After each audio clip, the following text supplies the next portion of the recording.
creating a space where we have an opportunity for ourselves, that we're a society of self-neglect in a way. And so giving ourselves permission and the moment to come to learn a little bit. In the webinars, I've found that bringing in information and using slides to just kind of start to awaken that learning process. Maybe it's new language, maybe it's deepening of language you already have, maybe it's just coming to a space that people have common language.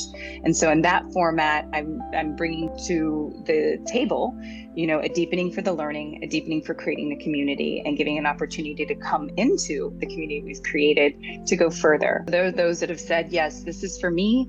I want to make a space in my life to do, a deepening of understanding. I want to have a deeper self-awareness. I want to know how to partner with my body and my nervous system more. And I understand it's important. Spoken with a lot of my clients about how did they discover how important that was. And some shared that it was just, learning kind of didactically or from this education process that I do with my clients.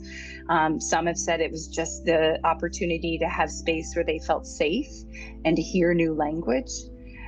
Some of the other ones who've really enjoyed meditations, which I offer in the webinars and the pop-up classes as well, because I believe it's a cultivation of that rest digest part of our nervous system. And it's not just me that believes it. There's a lot of research out on that as soon as we tune into ourselves and we begin to drop in, HeartMath Institute has a ton of research on that regulation that occurs from that.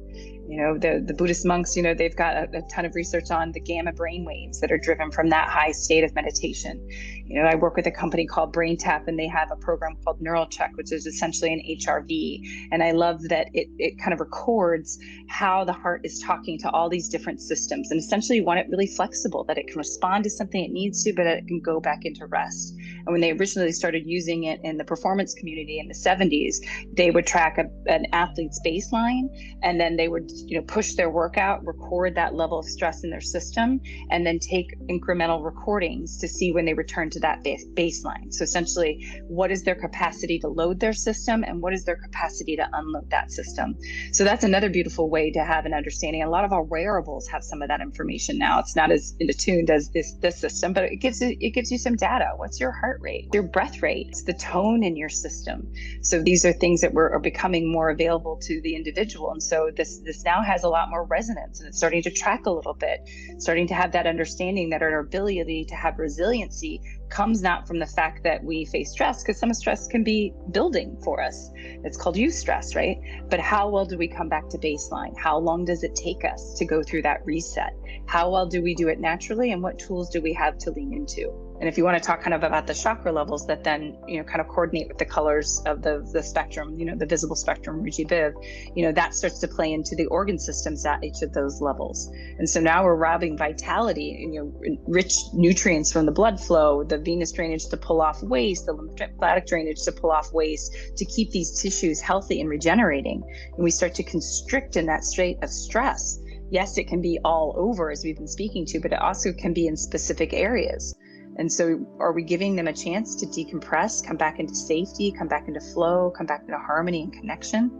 And so our eyes we're using all the time. They're meant to be stacked up in our system with our felt sense of our body, our proprioceptive system, our inner ears, that is that spatial orientation, and our eyes. Like they're all meant to stack up onto each other so that we have the system that's integrated and in flow and at ease, and it has freedom. Many of us have shifted that, whether we're in a collapsed state or deconditioned moment in our body, whether we've got altered, perception through the vestibular system or the balance mechanism, or we're overusing our eyes or poorly positioned, and now they're out of sync and they're working without each other and they're holding on to stress. And so back to the constriction and starting to decrease vitality and health of those things. But when you lean into this, moving to those edges, finding what nurtures you, finding what your access points are receiving, learning that when you do move through something, you're strengthened from it. You can't unsee that now. Yeah, that's the gift you give back to yourself and to the world. I'd love a planet of, regulated, filled up, authentic, sovereign beings coming here to create and collaborate. Ooh. From their heart space with their gifts. What would that look like? You want it, don't you? Come on.